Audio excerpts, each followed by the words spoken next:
visible. And I can help people with that.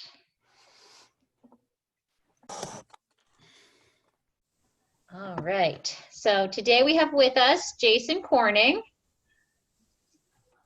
is our presenter for today. He is a deafblind individual and is going to talk about his experiences growing up and now as an owner of his own company, Three Monkeys Communication.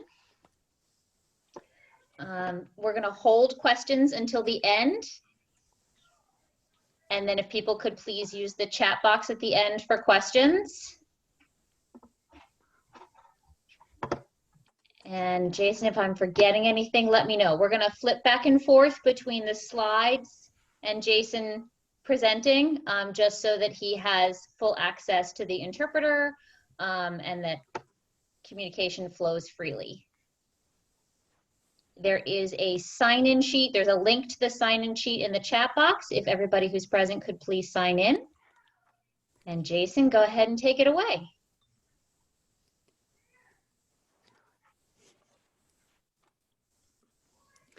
Okay, thank you so much, Jen, and thank you everybody for giving me the opportunity to come in here and participate and share a little bit about myself.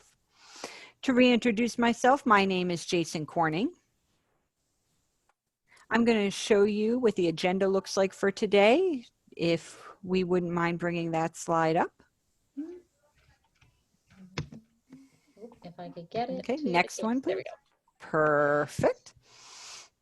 Okay, we'll keep that on for maybe a second or two and then take that down, Jen. Okay. Okay, fantastic.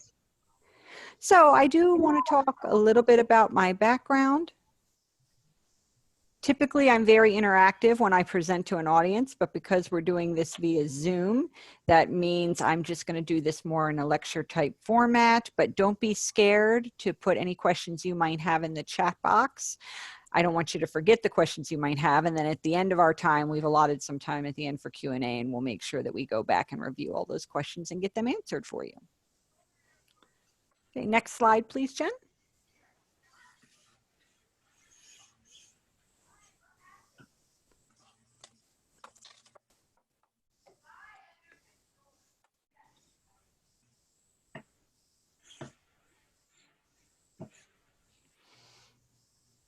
Okay, if we could close that out. Okay, fantastic. So that slide just pretty much introduces a little bit about my background.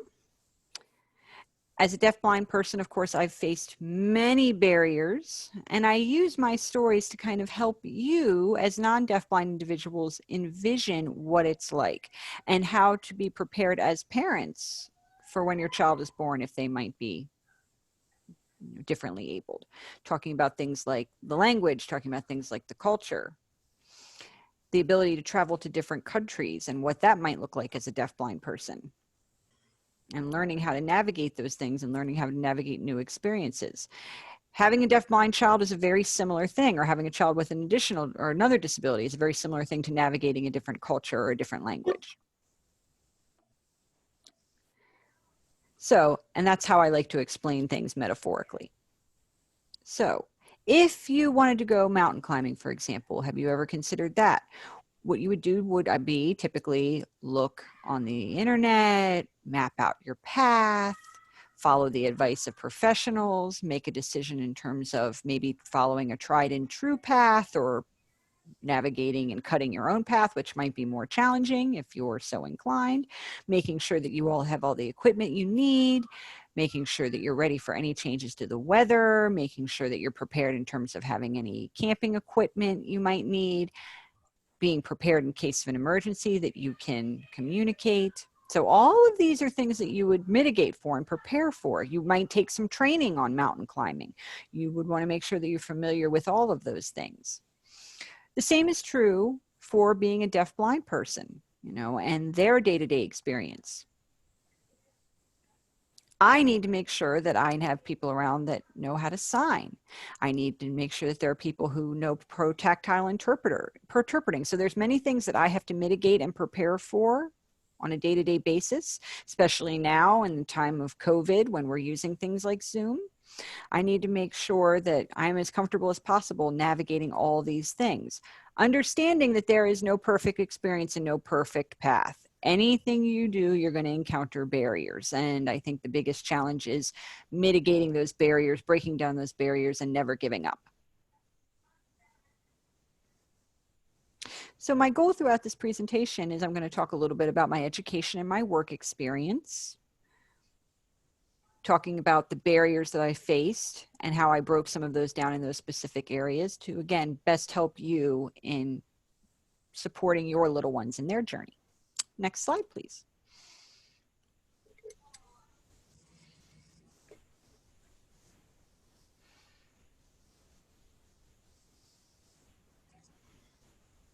Okay, and we can take that down whenever you're ready.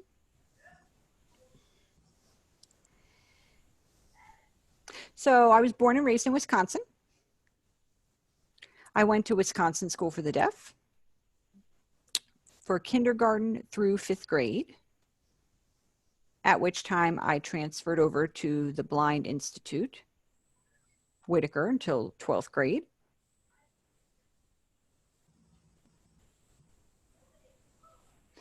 Now, there were certainly challenges that I had, you know, and some of you might have the same challenges in supporting deafblind children, because when I was placed at the School for the Deaf, you know,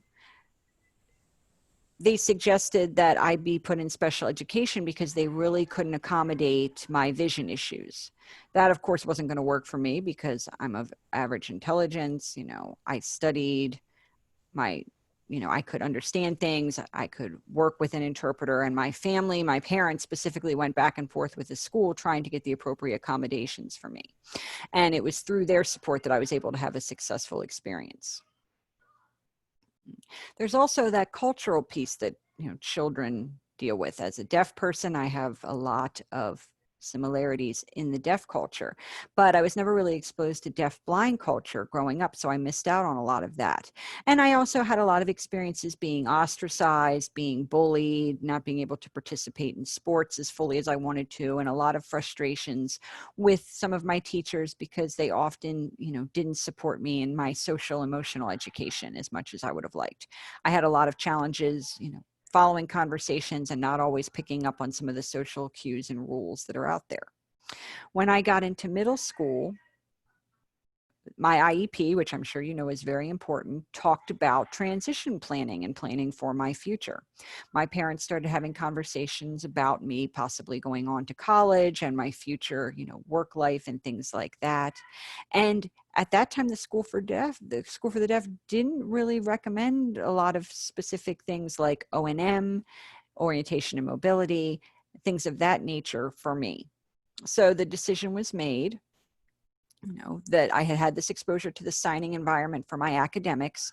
So the decision was made at that point that the focus would be on things like teaching me Braille, getting me that O&M training, and those independent survival skills that I was going to need to function as a deafblind person. And that was part of the quote unquote transition program that they had there at that time. I had the opportunity in that to visit college campuses, to ask any of the questions that I wanted to have answered about what that experience may look like. And I look back on that as a very, very beneficial experience for myself. The Wisconsin School for the Blind had a very small house on their campus at that time. And what that was used for was essentially to allow students to practice their independent living skills. So what would happen is a teacher would put students there, they would stay for a week at a time, and they would learn how to do things, again, all those independent living skills that you're used to, cooking, cleaning, paying bills, those types of things. That house also had dorm staff that supervised the students who were spending their time there, just to make sure everything was okay, to answer any, you know, questions they might have. They didn't enable the students. They really didn't help them. They were more there in just a supervisory capacity. I had the opportunity when I went to the School for the Blind to experience that, and that had a huge impact on me. Just to be able to leave the dorm, to be able to leave the school, to be able to go grocery shopping, to experience those challenges. You have to remember this was maybe approximately 15 years ago. And at that time, we didn't have those online, dog barking, sorry. We didn't have those online apps like Uber Eats. We didn't have things like DoorDash that could bring the food to your house. There wasn't Amazon Fresh or anything like that at that time.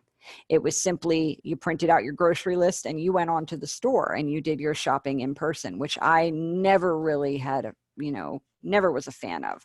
I didn't like having a personal shopper either. I like to pick out my own things. I like to be able to price compare and things of that nature. So it ended up being a lot, but it was a very good experience. That being said, along with the independent skills that I was learning there, I also took O&M, which gave me the opportunity to practice navigating the world at large, learning how to cross the street, learning how to get information for myself. And looking back on it, I'm so grateful to my O&M teacher because they really prepared me for challenges that I would face in the future. When I went on to college, it was definitely a different experience, and I had a hard time visualizing how I would navigate that campus. But I was able to refer back to the O&M training I had, and I knew, that I would be able to utilize those things. I knew I could be independent. I knew I could navigate a campus by myself, and I knew I could handle things out in the real world. So my O&M teacher themselves, prepared me for different situations by seeking out different situations that I might encounter in the real world. And, before that time, I didn't realize that many of those things could happen.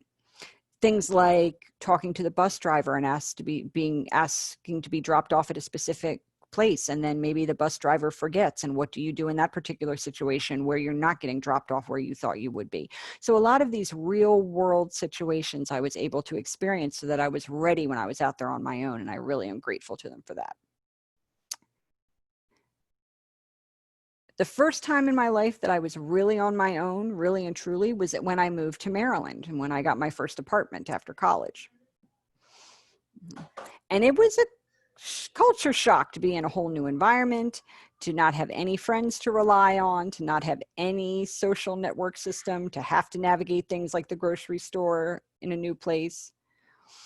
It was nice that I had a neighbor who kind of recognized that I needed some help getting used to my new surroundings, as well as my boss. But I also learned not to rely necessarily on things like a boss or a job coach or a neighbor. They're not always going to be there with you. Sometimes they're far away.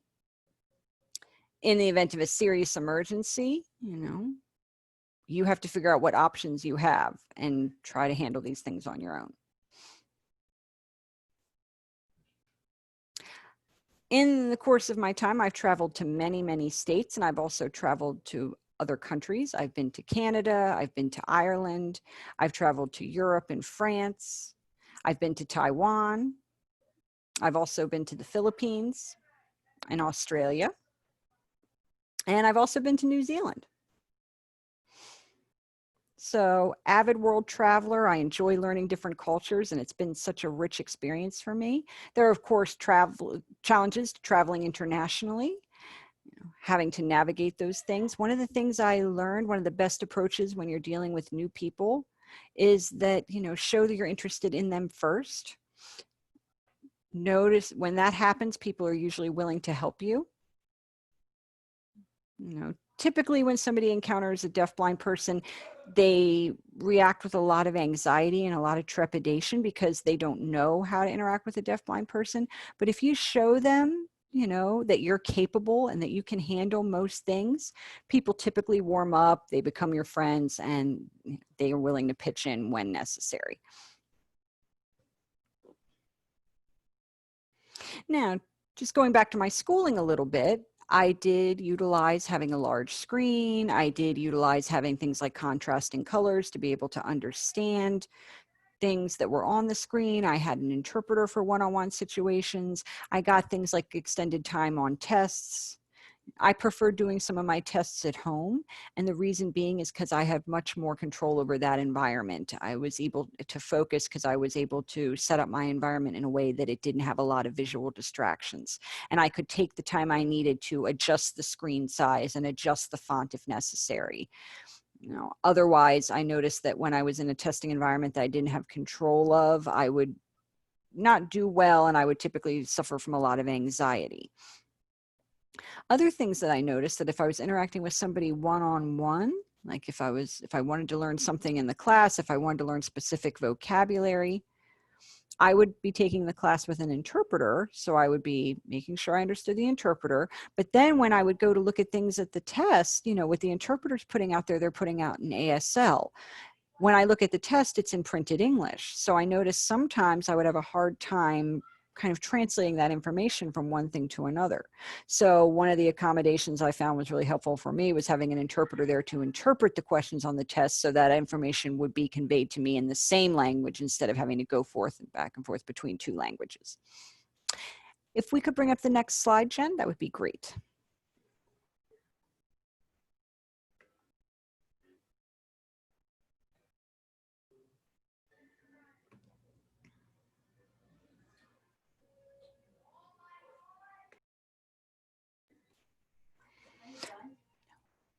Okay, now I want to talk about a little bit about my professional career and my work experience and some of the challenges that I faced in that atmosphere.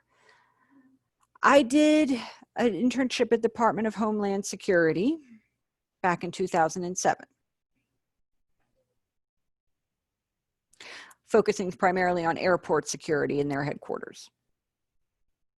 So looking at a lot of screening processes for people with disability and how to make those policies and procedures a little bit more effective. Of course, with today's technologies, things are constantly changing, the laws are constantly changing, and people are becoming more sensitive to certain terminology and things of that nature. So we're seeing so many changes, and everybody's pretty much in the process of relearning everything. 9/11, of course, had a huge impact on travel to other countries. And now in our current atmosphere with the protests taking place and with the pandemic, things are even more in a state of upheaval. But really, my first job, going back further than my first federal job, was I worked in a country club in a restaurant. I was a dishwasher there. You know, so I very much understood that experience. That's what taught me work ethic. That's how I learned to be responsible. And I noticed that I was experiencing some of the same situations many other deafblind people face. Luckily, I had a very good boss, and the boss was willing to make accommodations for me for communication and to be flexible that I could do my job. At one point, however, there was a change in leadership and a change in supervisors, and I ended up being let go because they said I wasn't meeting expectations. That new boss wasn't as accommodating and wasn't as sensitive. So I can certainly understand the plight of the deafblind community, you know, their fear of speaking out, their inability to find people to speak out to. These are a lot of the things I think about. You know, and I know when I worked for the state of Maryland for DOORS later on, the Department of Rehabilitation Services, I was there to help people with job training, to get them prepared for things like interviewing, to help them with their resumes. Essentially, I was a job coach. And in that experience, I saw many situations where bosses and supervisors, you know, they would have employees, they would listen to their employees, but they didn't always know the full story. I think people have to take the time to really look at the other person's perspective and see what is causing a certain thing to happen. If you're talking about oppression can lead to behavioral issues on the workplace. If you're talking about people missing information and then becoming frustrated, I think a lot of times, you know, people aren't given a fair chance, and I think a lot of times they don't get the opportunity to shine the way they really could because of some of the barriers they face in the workplace. You know, some people don't have access to information until occasionally when an interpreter is called in, for example. So during my college experience, you know, what really influenced me the most and what made me decide, you know, to go into information technology is I did a work study. I worked for the IT department as an administrative assistant for AAPD, and it was a hugely beneficial experience. I know when I was a kid, I was unique, because I was deafblind. And I liked being unique, and I got a lot of attention because of that. That being said, when you're out there in the workplace,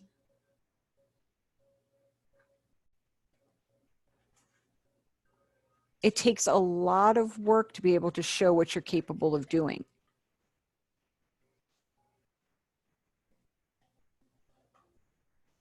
And I think one of the things I did,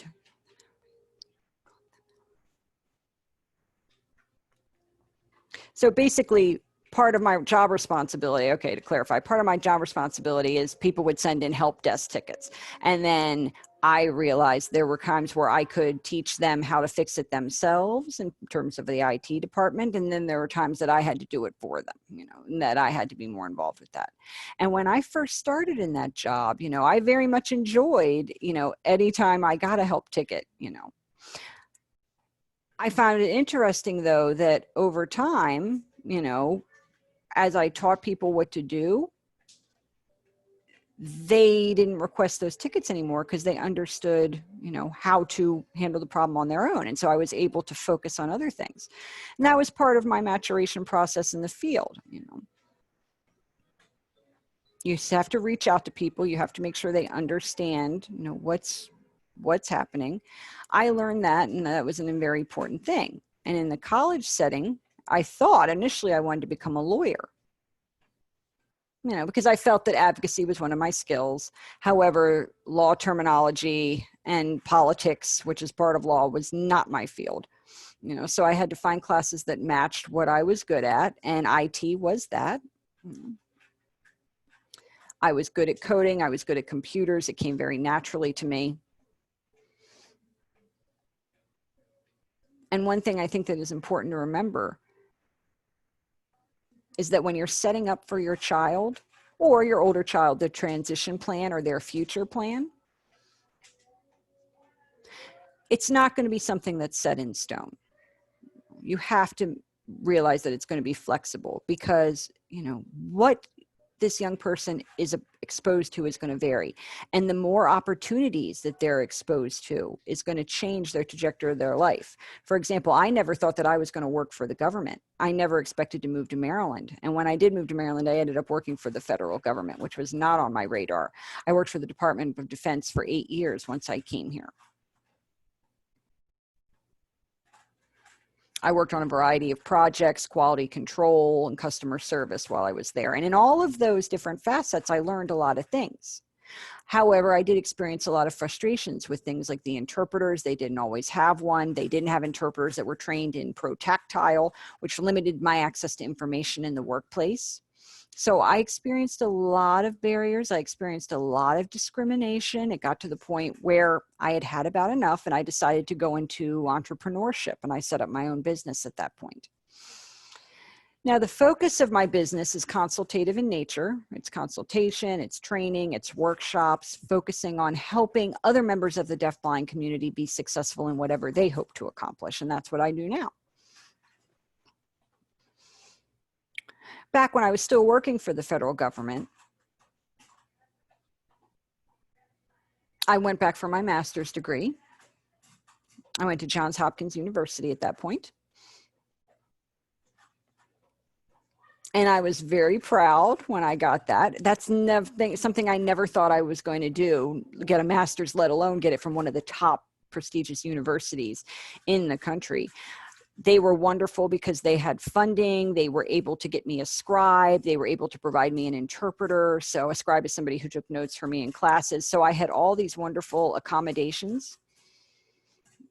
I also had access to Adobe Script, so I could connect with what the teacher was presenting, and it made things so much easier as opposed to the teacher emailing me and saying, oh, we forgot this accommodation. We're so sorry that you can't watch the film. It's on YouTube, so forth and so on. we can get you a transcript. Those things didn't work for me. Adobe Script was fantastic because it just gave me direct access. So I had all these accommodations there. I had my own laptop where I could change things like the font and make sure things were in contrasting colors that were visually accessible to me. And I was able to learn and access things that I had never done before during that master's experience. I even used ebooks and things like that. So it was such a wonderful experience. I really, really enjoyed it. Next slide, if you please.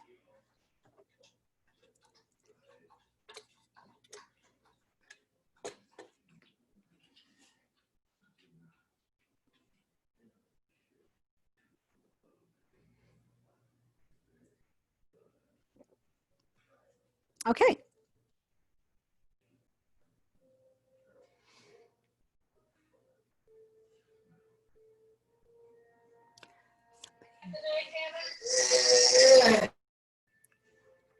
Okay, I saw something pop up at the bottom of the screen. Okay, just wanted to check. Now, I just want to add before I go on, when I was in the process of setting up my own business, there were some core services I wanted to focus on, and you actually see them you saw them outlined on the PowerPoint. What I wanted to focus on was the provision of equipment. I also was a keynote speaker like I am today. I do a lot of those. I also do group trainings for support service providers, SSPs, for example. I do pro-tactile trainings on how to improve communication with deafblind individuals in various settings. I also do a lot of one-on-one coaching. To give you an example of what that looks like, it might be an improving communication, improving teaching style, improving a variety of skills that somebody might want to work on. So I make those things go a lot smoother. I also do accessibility consultation as part of my job. And what that looks like is giving people resources like a variety of different apps and things like that that makes things more accessible for the deafblind community. I've also written, okay, like for example, you know how when you tally the points for golf, for example, and that helps you figure out how you need to improve. I do very similar things. I kind of go in and do consultations and can almost do a scorecard for what people's accessibility is. And I talk about what my experience and exposure to those experiences look like and what that might look like for other deafblind people.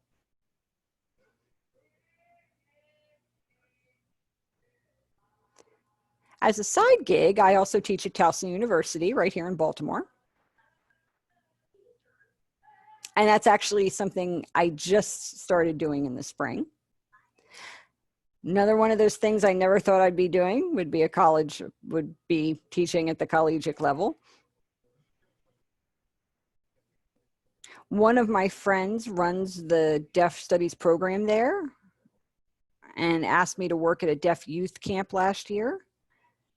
You know, came and kind of saw me working there for a week and approached me to see if I'd be interested in teaching a class at Towson. Never done it before, but I thought, why not? Never expected to be doing it.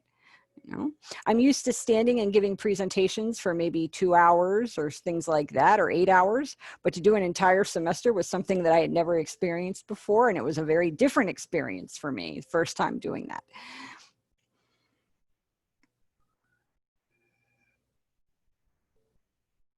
So interestingly enough, some of the challenges I faced with that is that systematically colleges typically wait until the last minute and then based on enrollment set up classes and allow you to open up things like Blackboard and get the books and so forth and so on.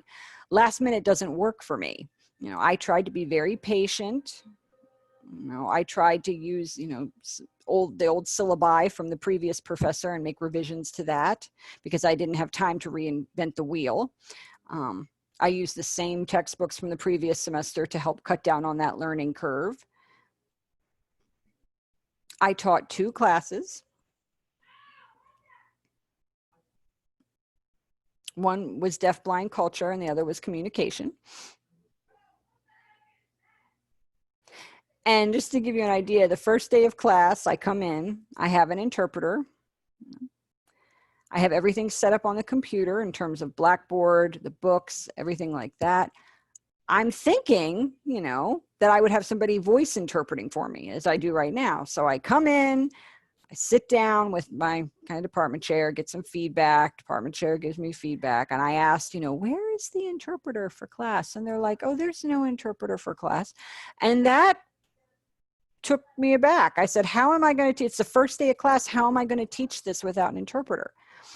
And they explained that their ASL program does not use interpreters, that the students have to kind of navigate this themselves. So I had to figure out how to communicate through different avenues, writing on the board, things like that, opening a Word doc and projecting that on the screen.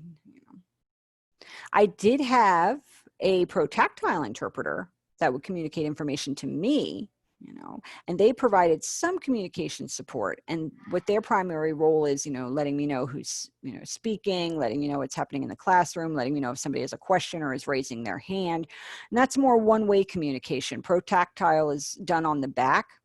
You saw that, I might have seen that in one of the slides. They also will do things on the arm and on the leg and in various places of the body to let you know what's happening in real time in the environment you're in.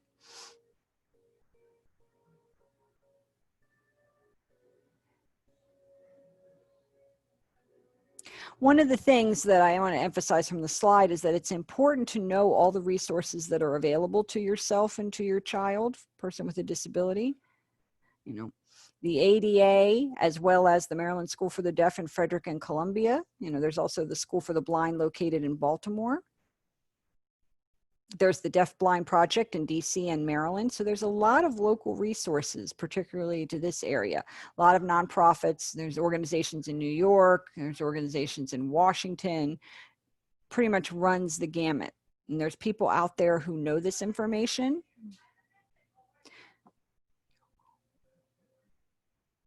You can also Google information that you want, you know, to find more information if you need to. So the resources are out there. It's simply a matter of tracking them down. I'm also a member of 2 advisory councils, the Maryland Advisory Council for the Deaf and Hard of Hearing, MAC-DHH, and also the Governor's Advisory Telecommunications Relay Board, or GABTAR, G-A-B-T-R. And that's something I also encourage, you know, people participating in. Basically, I provide advice to anybody who uses relay services as a member of the GABTAR board, and I provide the perspective of a deaf-blind consumer to make sure that our needs are addressed and met.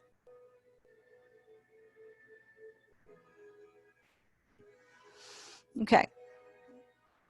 Going back to some of my teaching and my learning experience from that, I just wanted to put it out there that it's very important to make sure that you have access to the right equipment, as well as having the right expectations in your workplace.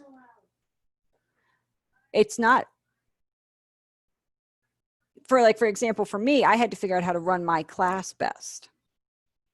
And that's why on the first day of school, you know, I was very, very nervous. First, I had to figure out what Towson University's policies were. You know, I had my boss telling me that, you know, they're going to do your homework and they're going to do whatever you tell them to do.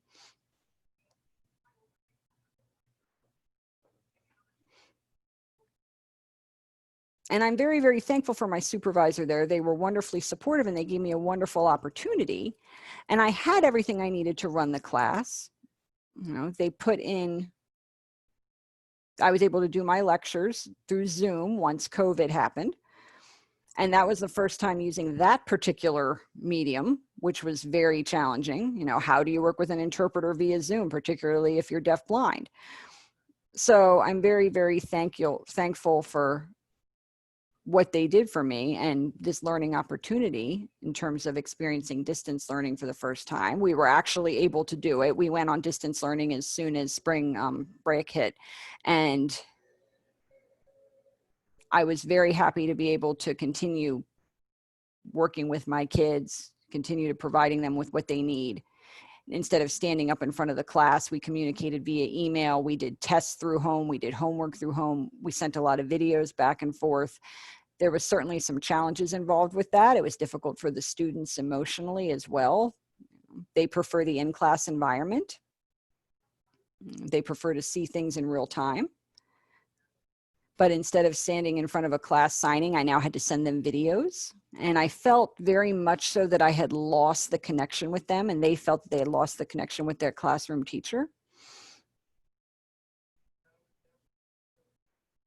I also had several students that had challenges of their own within my class, and it was important to remember, that. And one of the things that kind of highlighted for me, and what I want to put out there, is it's important to remember as students, they need to advocate for themselves. They need to bring that disability form to the attention of their professors and get the accommodations they need, like extended time, for example. Luckily, in our case, it was very easy to accommodate those students because we didn't have things like formal tests with, set times or things like that, particularly once we went to distance learning. But that's something to consider.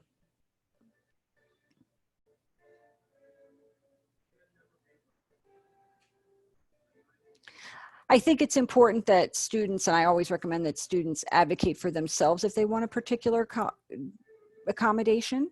Most colleges have a standardized form that you have to take to each professor in each class. That was my experience when I was in college. You printed it off and you gave it to each professor, and it listed out the accommodations you needed. However, what if this person's teaching style is different? Or what if this person has a unique situation where these things don't always apply? What if a teacher does things very differently, that the accommodations listed on that paper might not work? Now that I see things through the lens of a college professor, it's very interesting, and it's been an interesting experience seeing things from the other side of the table. Regardless of a student's personal challenges, disabilities or not, I want to make sure that everything is accessible and available to everybody, and I try to follow that universal design for learning with all my students. As a professor, it's important that students have individual needs, and you need to be accommodating those needs. But I almost feel that way, I prefer, it singles people out, and I don't like that, I guess is the best way to put it. Sometimes it draws attention to a certain student. For example, if a student gets extended time, why do they get that extended time, and things like that. I prefer to level the playing field for everybody instead of singling out one student's unique accommodation. So basically what my experience has been is if a student needs an accommodation, I make that accommodation for the entire class. So no one person ends up getting singled out. And that's how I've handled it. Can we bring up the next slide, please, Jen?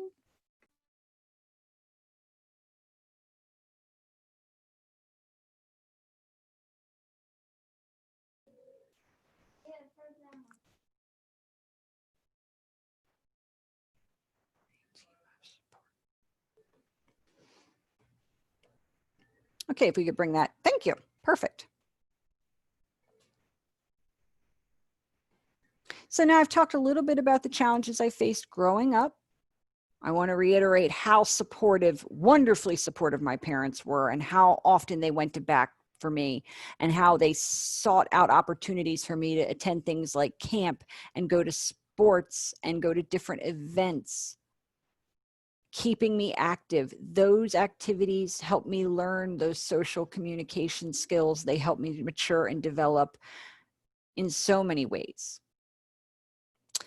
This is basically covering some tips, some important things to consider for your students and your children's future, and what it may or may not look like, and what you can do to best help them prepare for their future, and what you should be exposing them to. In my experience, and as well as in my research and in teaching in the class, one of the things that I think helps the most is putting people in real environments, in real life situations where they can experience things in real time. I think that's the fastest way people learn. To give you an example, things like an independent living classroom, where you just do things in a classroom, like for example, cooking. and maybe everything in that classroom is electric, and there's one particular microwave and things like that. Then a person goes out and they're in a completely different environment. They're in an apartment with a different setup and different appliances that they've never experienced before. As parents, you can definitely help your children. Ways that you can do that is let your kids experience things like cooking in your home. You know, when you go on vacation to a different place, maybe for a week, teach them how to do things like cook and clean. Give them as many opportunities as possible. Let them go to places like summer camps so they have an opportunity to socialize with a diverse group of people, and that they have an opportunity to spend some time away from mom and dad so they can learn how to navigate things independently. It's a lot of things to consider and a lot of different options for helping your children prepare for their future. I feel it's been a very unique experience to be a teacher. When I come into a classroom, you know, the requirement for the students is that they've had ASL classes. Before class, oh, what is that called? They fill out an opinion paper before the class actually starts. I read through all of them, you know, to get an idea of what they've been exposed to as far as the deaf community, and they all related, you know, experiences with the deaf community and that it's very visual, so forth and so on. And you have to find that community and seek it out. In my class, I made sure to tell my students that they were required to attend 2 different deaf events. I chose a deafblind organization in DC as one of them. 2 of my students went there as a class event. It was something that the class participated in. And it was interesting. They came into this event. This was something that they had never experienced before.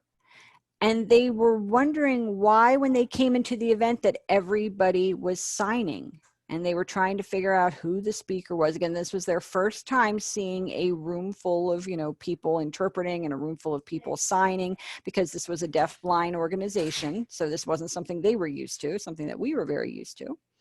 You know, and there was a deaf presenter giving a presentation. And then, of course, all the attendees were there sitting with their interpreters who were relaying this information through pro-tactile and hand over hand. And the feedback I got from those students in their reflection paper was very, very good. I also gave my students in my class the opportunity to learn some pro-tactile, you know, because I think that's hugely beneficial.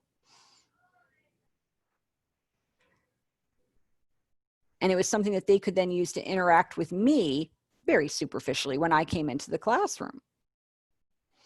And then, of course, I had my pro-tactile interpreters there who would relay information about the classroom to me, letting me know, you know, if somebody had a question, so forth and so on. So it's not just about, for me and for my class, it wasn't just about exposing them to the deaf community, which they already had some experience with, but really exposing them to the deaf-blind community so that they could start to understand what that was like. Now, on the bottom left of the slide, you might have seen a picture of me meeting President. Oh, are we bringing that picture up? Oh, fantastic. Okay. That's a picture of me. A group of deafblind individuals went to the White House for Deafblind Awareness Week. I want to say that was in 2007, if I remember correctly. Time goes so fast. And that was when I met President Obama. And that was an incredibly amazing experience. You know, of course, President Obama is a staunch advocate and supporter of the disabled community. He very much values members of the disabled community, and that had a huge impact on me. Now, I want to talk a little bit about travel and why most deafblind people avoid travel. I think the biggest reason is a lack of accessibility to information. Things like YouTube videos, television, the internet, and movies pose challenges. Posts online, printed materials, so forth and so on, pose challenges for the deafblind community to access. So they're often left without the information necessary to travel. Okay, I'm actually married to a hearing individual. who is from Taiwan himself. So when we first met, I was the first deafblind person they met, you know, and he picked up sign language very quickly so that we would be able to communicate. He was very, very motivated, very inquisitive by nature. And he's a very experienced traveler. So through him, I got the exposure to different cultures. You know, you saw the picture of me at Harbour Bridge in Sydney, Australia. I think that was a few slides ago. So that's just one example. I knew about Australia, but I didn't know some of the things that it was famous for. I didn't know anything about the culture. I had never been there. I didn't know what it looked like. So we flew there. And they said we were going to go bridge climbing. And I, of course, had never seen anybody climbing a bridge. It wasn't until I actually got to see it in real time, you know, it was very interesting, you know, and there wasn't a lot of, you know, you don't really see that in movies or anything. I really didn't know what to expect. So we went, and you actually climb Harbour Bridge. I asked for an interpreter to be there. They provided an interpreter as part of the tour. They use Auslan, which is Australian Sign Language. So that posed a little bit of a challenge. We had to kind of figure out the communication. The good news is, you know, I was able to do this experience. You know, they had an experience with a deafblind person before, so they knew what to expect, and they knew how to make it as enjoyable for me as possible. And it ended up being an amazing experience. Now, the central picture is me sitting, you see, if we can we pull that one up? Okay. Oh, we're pulling that picture up. Okay. It's the one dead set in the middle there, me sitting in first class. Okay, so that's me sitting in first class. I do travel quite a bit, and I typically favor airlines that provide accommodation services that are good about that. You know, I have had 2 service dogs up until this point. My first one retired at 11 years old and now lives with another family, and I now have my second service dog. So I travel a lot, you know, and I've kind of learned which companies are very accommodating to deafblind individuals and service animals, you know, and they respect the fact that I kind of need a roomier seat, typically in the front and things like that. So I had an opportunity to travel first class. With my first service dog, I brought with me to Ireland when I went there. I was very frustrated because I wanted to study abroad for 3 months as part of my university experience, and they had turned me down, and I felt that was discriminatory, and I didn't think it was right. They should have been able to provide accommodations. They did say I could take a 3-week class, and that might be a better experience because they would be able to provide an interpreter that case to go with the teacher. So I did an abbreviated course that was 3 weeks long. And my dog went with me to Ireland at that time, and it was very, very much a special experience. Last year, I had the opportunity to go to France, and my new service dog had the opportunity to travel with me there. And interesting, what happened right before that, of course, I'm sure you heard the Notre Dame Chapel, they had some unrest there and it burnt down. And of course, people were texting me at home, letting me know that, you know, there was architecture being destroyed and I wasn't going to get a chance to see that, you know, see it in real time. So, you know, I was lucky that I got to see some of these things before all of that happened. There's also a lot of apps there, and I've actually helped set up some apps and create some apps specifically for the deafblind community who are looking for SSPs. Deafblind people also typically experience a lot of frustration in finding SSPs who have training, who are familiar with their communication styles. Then there's also the issue of who pays for that. Some states cover the cost, other states do not. So I was part of developing of an app that sets up a screening process for SSPs. And I ended up flying to the Philippines. I brought an American deaf SSP with me on that experience. I had to pay for their ticket, had to pay for their meals, had to pay for the hotel, you know. And that experience, you know, they didn't know anything about the language or the culture, as did I. They had no exposure to any of that. And it was very much, it was difficult because if you think about Filipino culture, you know, they drive on a different side of the road, you know, than we do in America. We walk on a different side of the street than they do. We know the rules in terms of pedestrians getting the right of way and things like that. And I had to navigate a lot of things with the local deaf community. And I wanted to ask them a lot of questions, you know, about how I wanted to introduce myself as a deaf business owner. I wanted to try the local food. I wanted to learn about the culture. I wanted to learn about their history. I was able to do that. I was able to participate in that without the SSP because that relationship didn't really work. But I wonder about other deafblind individuals and how many times they go through the same experience with an unqualified SSP. You know, my goal is to have almost a database of SSPs who are familiar with things like world travel, you know, so that we can get out there in the world and see things and experience things internationally with qualified SSPs. So that's one of the things I'm working on. So I have my own business called Three Monkeys Communication. You might have some questions about the name of my business, and there's a story that goes with that. There were three wise monkeys: hear no evil, see no evil, speak no evil. Okay. And I found that somewhat ironic, and, you know, being who I am, you know, the one that to see, to hear, and then to speak. And there's one covering their eyes, one covering their ears, and one covering their mouth. Okay. That's what it is translated into English. And the reason I picked that for the title of my company, so the one monkey, I have the app that we designed is called Miseru. That's the monkey that sees no evil. Okay.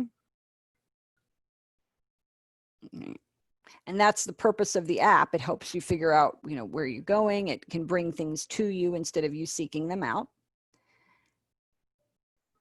The second monkey's name in English is, spell that one more time, Iwaziru.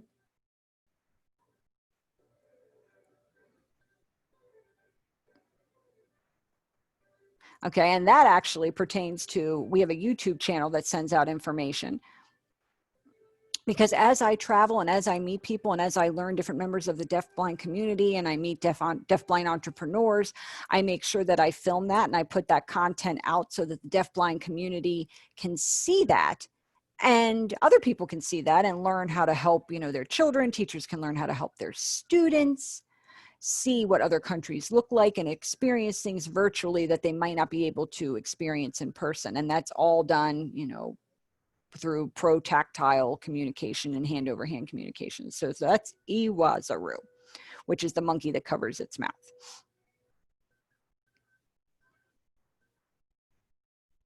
Okay, next slide.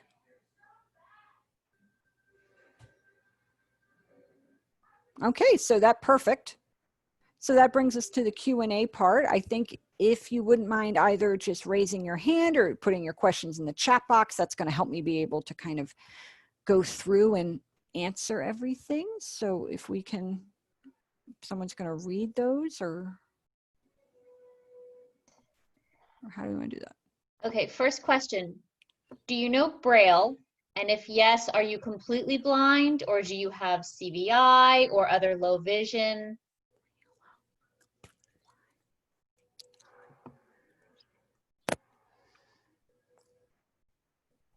Okay, so I would consider myself low vision. Okay, let me, whoop. Where do you go? He's talking about grade 1 Braille. He knows grade 1 Braille. Yeah, he's getting out of style. So grade 1 Braille. There's my stylus. So I can also communicate with another individual who might not know Braille. I have things ready to use to communicate with them that way.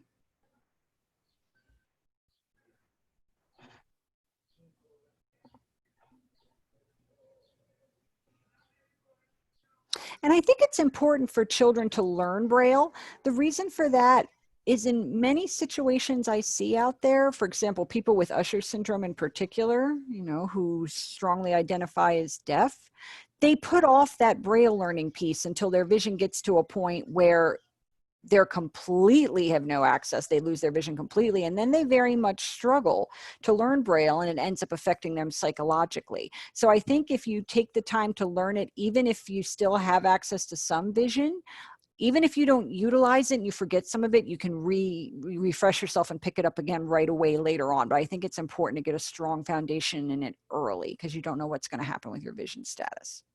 Good question. Next. Very quiet.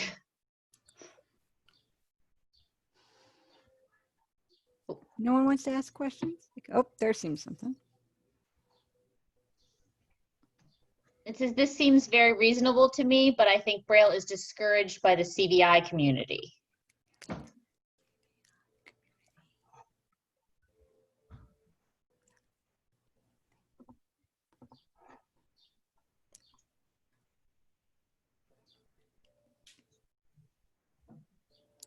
Well, I know when I was a kid, I didn't find it necessary because I could see, you know, my vision hadn't declined at that point. So there definitely is an issue of like, what is the need? It wasn't until, you know, situations came up where I was trying to communicate with deafblind friends or particularly blind friends that didn't know sign. And then I recognized the benefit of it. So sometimes it takes actually recognizing the benefit. And if you're dealing with somebody who's really resistant to it, you might artificially manufacture a situation for them where they come to realize the benefit of it themselves. And I think the issue within the with the CBI is that it's not an ocular issue. It's an issue with the brain and processing. And so that's why Braille is discouraged, because given the appropriate modifications, individuals with CBI can become print readers. That makes sense. Gotcha. And hold on. Does she have a question? Now I need to make her bigger. Okay. Well, really just to piggyback on that before Karen goes on. Or is there somebody talking? Okay. Okay. Some schools, you know, don't require it, but it always can be taken as an elective or as an option if it is available to them. All right. I think Karen. Yep. Are you gonna make her big, or what, how do you want to do that?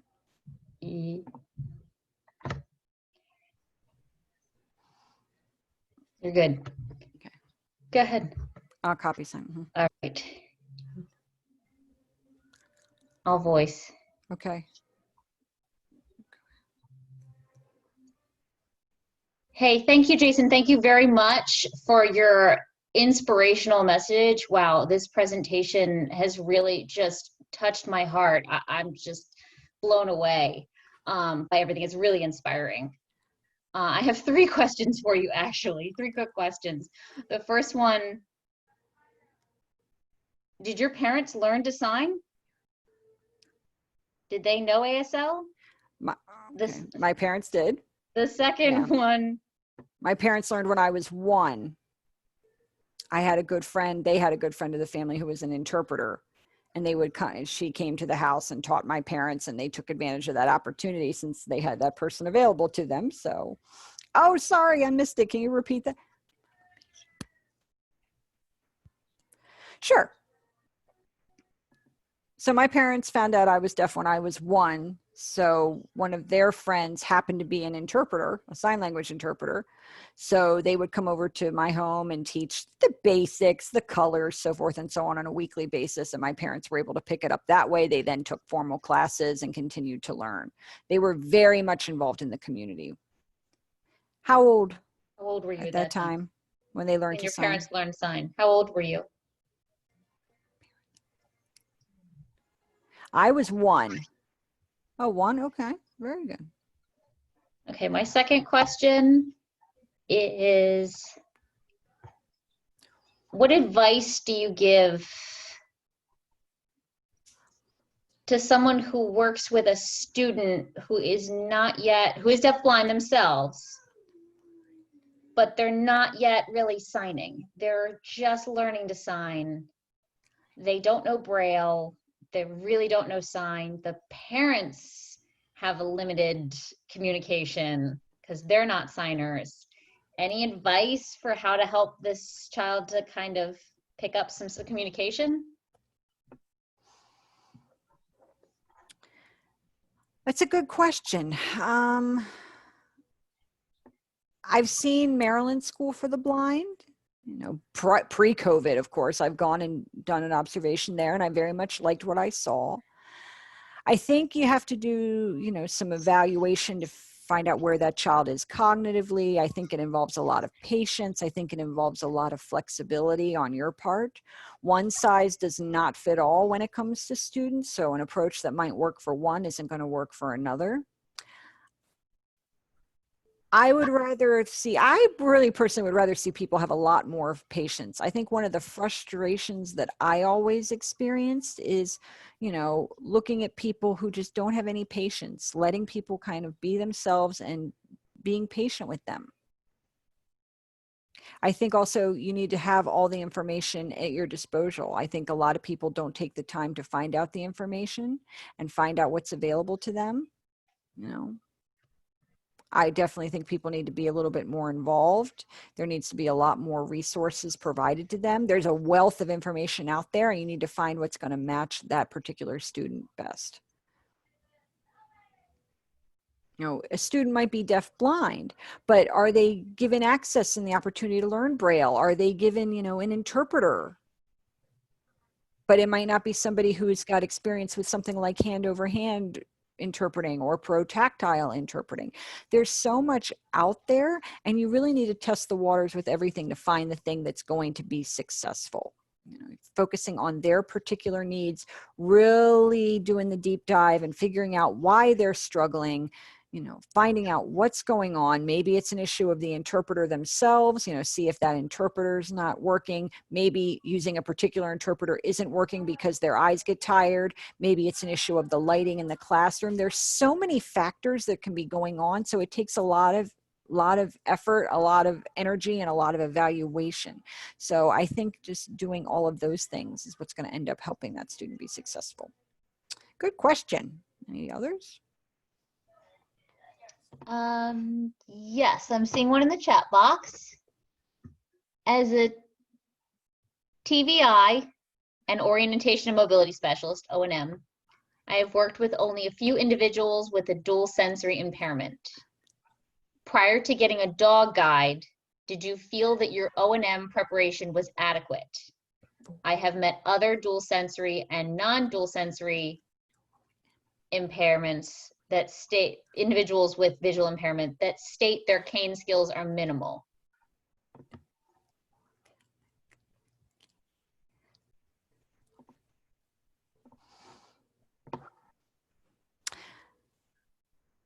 Okay. Well, of course, as you may know, there are some requirements in order to get a guide dog, and so part of those requirements are sometimes a minimum O&M skill level, because, for example, you need to be able to cross the street safely. You need to be able to how to navigate things and make some decisions for yourself. You need to be able to function and navigate and work your way through an area yourself. And if you meet that as well as some other criteria, then you might qualify for a guide dog. One of the reasons why I got my first guide dog is because I was going to be traveling so much. And even with a cane, it's somewhat isolating. You know, you have people going by you. I know for myself, I would definitely have a startle reflex when people went by me on a skateboard or on a bike and things like that, because I couldn't see that coming. When you have a guide dog, people give you a little bit more of a wide berth and a little bit more distance, which is nice. So I wouldn't have people going right by me on bikes and things of that nature. Yeah. My first dog would also warn me if somebody was screaming my name. For example, you know, I tend to walk fast and people are like chasing me, trying to yell my name. So my dog would alert me and let me know that somebody was calling me and give that person a chance to catch up. So those were the things I utilized it for. And it really had such a positive impact on my self-esteem. I felt so much more comfortable. I felt a sense of safety, but there wasn't, you know, you had to pass certain O&M requirements just minimally in order to do that. Just to, I don't know if that answers your question, but.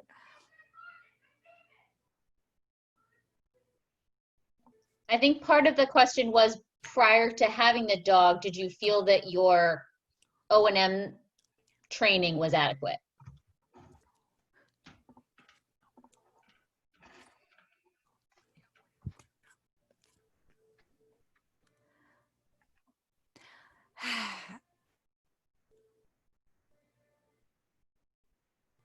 Well, it was interesting.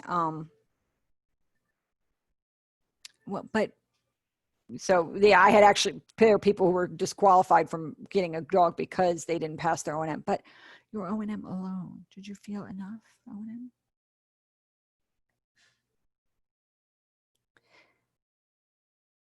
I mean, I saw a person get kicked out of the dog program because his O&M skills weren't adequate enough. They weren't able to do things like navigate a street safely.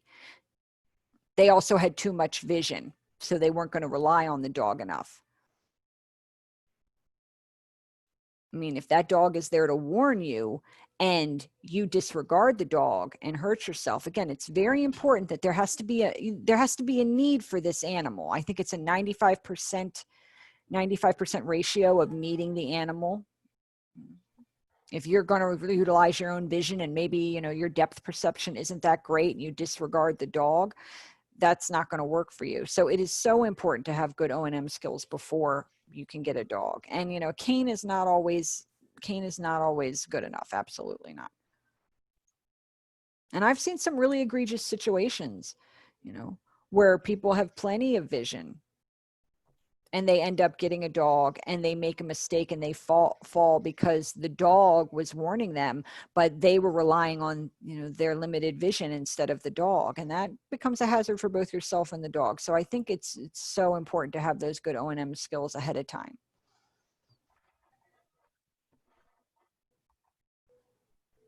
That's great. No other questions so far.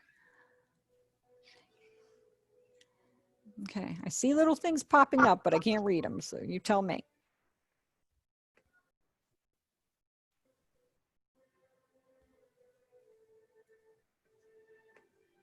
Everybody ready for summer?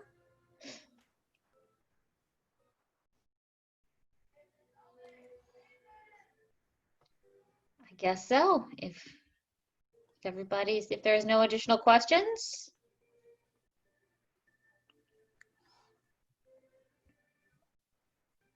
Oh, we got one. Oh, hold on. Whoa. Okay, yep, go ahead. We're waiting. Waiting for typing. For parents, what is your advice for being patient? We're waiting for the end of the question.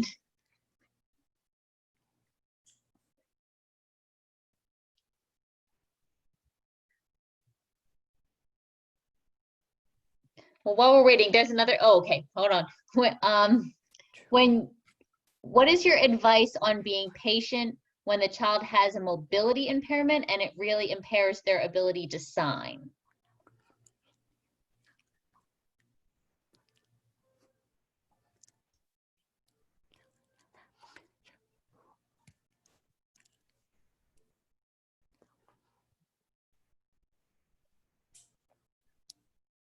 Well, I think the first thing that's so important is that as parents, you need to really, how do I say, feel good about yourselves. You know, I think sometimes there's an issue of worrying about how other people are perceiving you and perceiving your child. And I think that leads to frustration and there's some embarrassment and shame there. You need to put those feelings aside. You need to feel confident in yourself as a parent. You know, you love your children. You want them to develop into the best that they can be. You want them to be successful, you know, and those successful parents that are out there are very, very active, and I have to applaud many of them, my own included. You know, you can't really worry about what other people may or may not think about your family. So you want to instill in your child a sense of love. You want to show them that you care about them. You want to give them a lot of attention. And I think that's the first step in making things easier. To give you an example, I know of a mother that has 3 children. And I don't remember if all of them are deafblind or if she adopted, I forget exactly what it looks like. But the point is, all 3 of her children, you know, she took them to the zoo. As we know, the zoo sometimes poses challenges. It's difficult to see the animals sometimes because they're far away. So what she ended up doing was bringing her iPad. She would take a picture of each of the animals. Like, for example, she would take a picture of the monkeys, and then she would enlarge that picture on the iPad screen so the child could see it. And she didn't worry about what the other people at the zoo were doing. She wasn't worried about, you know, bystanders and onlookers and things like that. She was able to separate that concern and focus on just helping her children experience as much as possible. So that would be my advice to parents. Don't give up. Know that you're not alone. There are other parents out there who are going through very similar experiences. I think it's important to find yourself a tribe and a group where you can share these things, go to workshops. There are camps where you can talk about your successes and your failures and lessons learned, and share that information with each other. I think that's very powerful. I don't think, you know, it's good for any parent to suffer through children who can't communicate. There's free equipment out there from the government that you can also utilize to help your children, to help yourselves. I think what's important is that you get out there and make that ask and be assertive and ask questions. Sometimes that requires getting out of your own comfort zone as parents, but those are some of the best things you can do. Right. And then you said there was a second question, Jen? Yes. When you are traveling alone, how do you request assistance?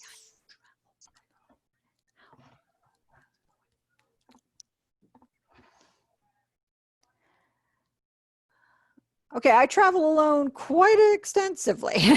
So typically what I do first thing is, okay, in most situations when I travel, it's work related. So first off, I'm going to a school, I'm going to a camp, I'm going to an event, you know, not for vacation. I'm not sightseeing most of the time when I'm traveling alone.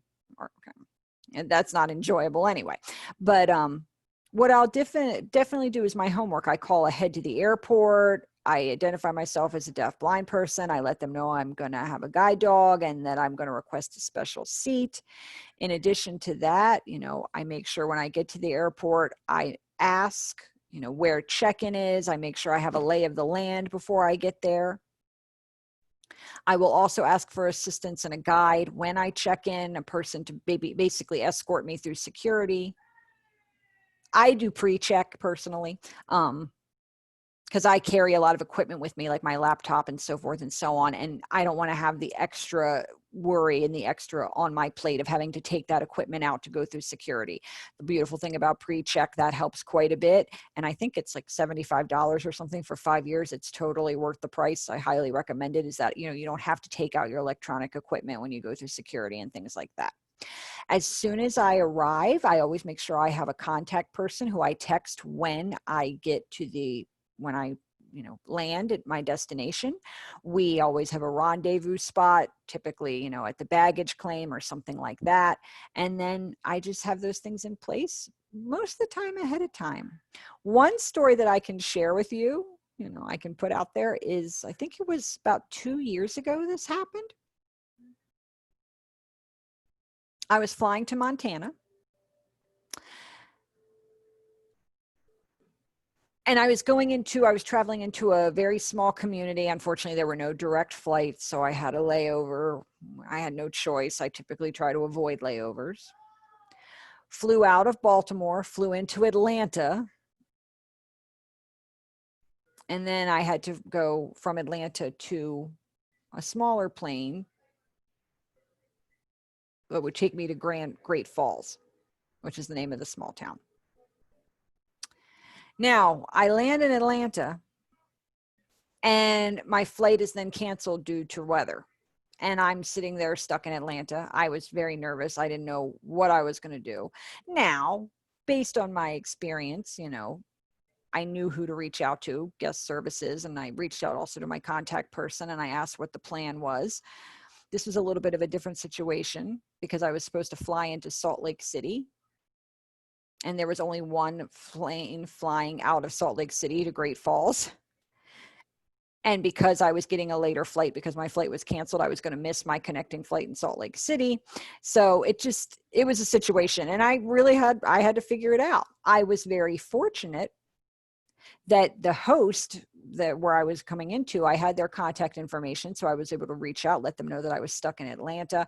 They said, no problem. Thanks for communicating. They were able to change the schedule. So then I texted my family and let them know that I was stuck in Atlanta and that I was going to be there for quite some time.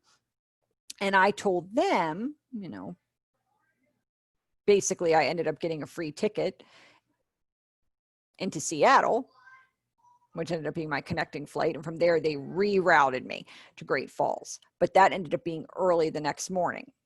So what do you do in that case? I didn't know where I was going to end up staying for the night. I had no plans for this. I didn't know anybody in the Atlanta community. And, I had some trepidation there, absolutely. So I was able to get a hotel. They got me a hotel. And I actually was able to get somebody to escort me to the bus, to the shuttles, as they typically have at the airport. So I got an escort there. They were willing to take me to the correct shuttle. They found me the correct shuttle to the hotel. I had, my dog with me. I didn't have my suitcase with me or anything like that because my suitcase was still on its way to Great Falls. Thank goodness I had one thing of dog food in my book bag. So that was, I at least had something I could feed my dog and to keep, get him by till the next morning. So I got to the hotel. The employees there were very accommodating. They gave me 2 free vouchers for my meals. They explained to me how I could use those at the hotel because they were provided to me by the airport. So I was able to get a meal. I was able to be comfortable. I had a place to stay overnight. The next morning, I get up, I go back to the airport. I get my connecting flight, which takes me all the way to Seattle. From there, I get to Great Falls. I assumed that my bags were never going to make it there, So I was very surprised and pleased when my baggage arrived at the same time. I kind of had chalked that up to a loss, but my bags arrived there at the same time. And it was a little bit of a scary experience. I had to change my presentation to the afternoon. And it was so interesting because a lot of the questions that afternoon were centered around traveling and how I navigated that whole experience. But I think it's very important to mitigate for these things as much as you can is, make sure you have contact information, make sure you have, connections to the people that you're going to be communicating with so you can reach out to them. Know the host person, exchange phone numbers with people. That makes things much easier because you can let people know what's going on. Open communication, I think, is paramount in navigating any of these challenges. Okay, I see people popping up. Another question? Karen. Okay, maybe not yet. All right, we'll go to the chat box then. Oh, wait, Karen, do you have a question? Oh, yep. Sorry, technology problems. My third question, I was curious, what was your breakthrough that really led to your success? Oh, she froze. And then she froze. Hey, I'm thinking, I'm trying to figure out how to answer your question. She's freezing. She keeps freezing.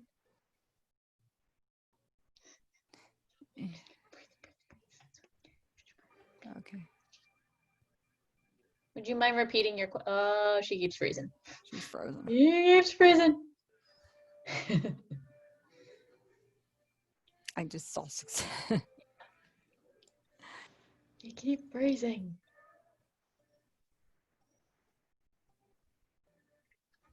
Yeah, I can't see her. All right. Well, while she's frozen, there is another question that when you're communicating with people who don't sign, are you primarily texting?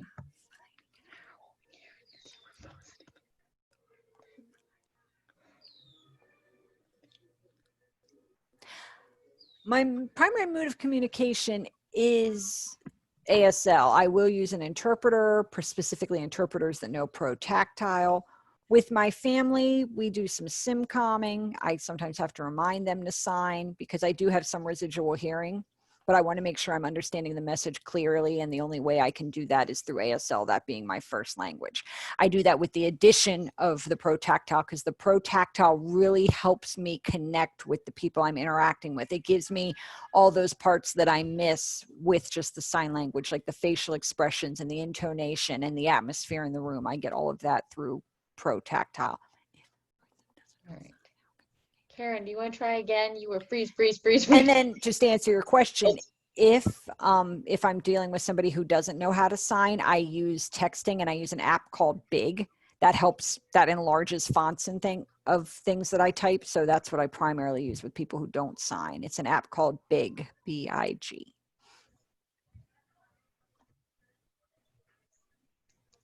Want to try again, Karen? This is Big. Oh, that's there's cool. me. That's very cool. It's really nice. It's a way to text, and it's very, very, just makes communication so efficient. Karen, do you want to try again? Before you were freezing. Get it out quick. I can see everybody. Okay. Go ahead. You ask your question again. Okay. She typed it. All right. Yeah, what was your breakthrough that really contributed to your success?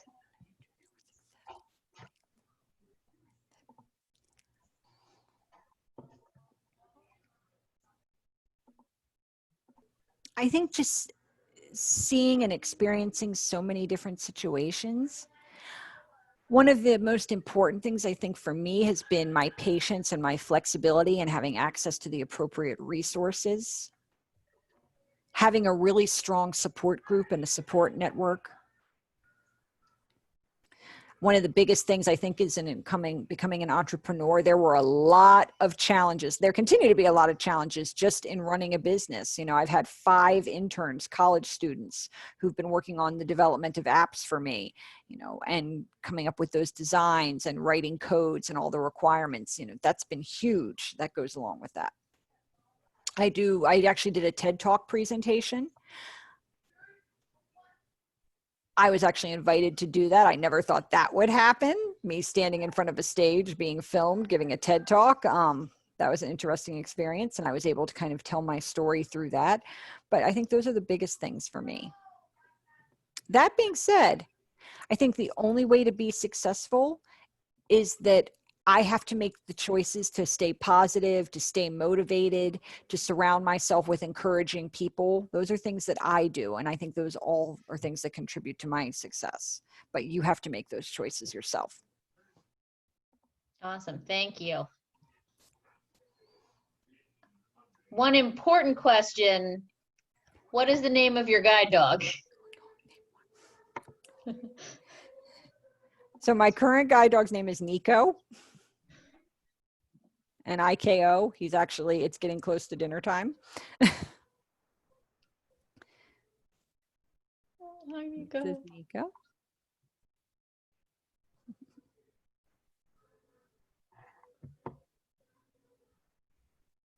And my last one's name was Speaker. And he's retired. Any other questions? I think that's it.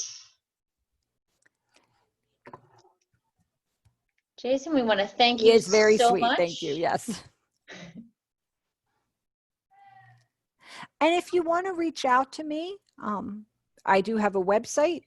We also have a Facebook page, and you can also follow us on YouTube. We're very active on social media, and we post pretty regularly. Thank you so much for everybody for being here today. I really appreciate it. This is my first e-presentation. It was interesting. I thank you with your patience with the technology and getting that worked out, and just really appreciate the opportunity to be here. Jason, do you want to tell me the name of the web address and I'll type it in the chat box? It's actually on the PowerPoint. All right. Yeah. The last slide has all my contact information. There it is. Yeah, down at the bottom there, that's the website, www. Oh, there it goes. Whoop, there it goes. Okay, but yeah, it's there. Let's try it again.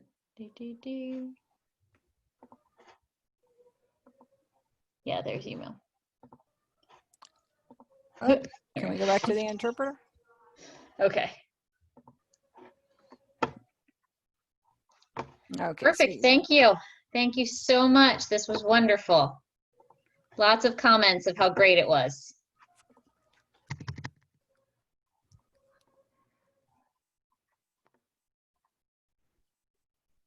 Great. And if anybody has any additional questions, feel free to reach out to me anytime.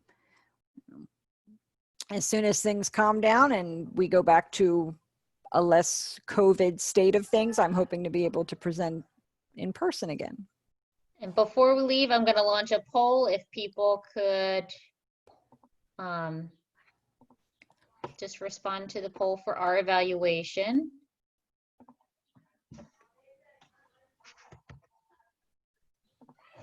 Get them.